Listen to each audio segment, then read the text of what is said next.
Council of Europe Development Bank invested in Lithuania in 2022 and 2023 more than €1 million, and we got the funding for 2 institutions. Šiame pastate gyvena 50 žmonių, tai yra asmenys atvykę iš Ukrainos.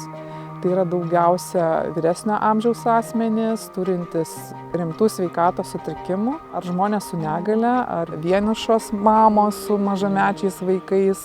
Banko finansavimo pagalba galėjome įrengti 34 kambarius. Suremontavome, įrengėme tualetus, dušus, virtuves, įsigijome įrangą, skalbyklės, viryklės, džiovyklės, visus reikmenis, kurie reikalingi pirminiam gyvenimui atvykusiam pabėgėliui. Tai yra iš tiesų didžiulė pagalba tiems asmenims, nes tik atvykę iš karo zonos žmonės gali gauti saugų, šiltą būstą, gauti paslaugas ir startuoti su nauju gyvenimu Lietuvoje.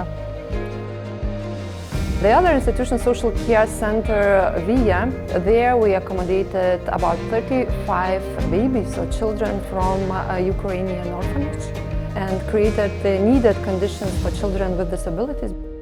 Parama mums turėjo tikrai labai didelį ir reikšmingą poveikį, nes būtent su šita parama turėjom galimybę paruošti ne tik tai fizinę aplinką vaikams, bet taip pat dėmesys buvo skiriamas ir vaikų ugdymui bei specialistų paslaugoms. Tai vaikai šiai dienai gauna ergoterapeuto paslaugą, gauna kineziterapeuto paslaugą, dirba socialiniai darbuotojai, slaugytojas, daug dėmesio yra skiriama vaikų sveikatai ir visą tai mes turėjom galimybę būtent šito fondo lėšomis atlikti. Mes taip pat ruošiam ir ukrainiečių specialistus, jie turi galimybę gauti mokymus apie tikslinės metodikas darbui su vaikais ir išmokę tam tikrus metodus, įgiję tam tikrų žinių, jie turės galimybę juos taikyti galbūt ateityje grįžę į savo šalį. So we are really thankful for European support to Lithuania, demonstrating the values of European Union and sustainability of funding.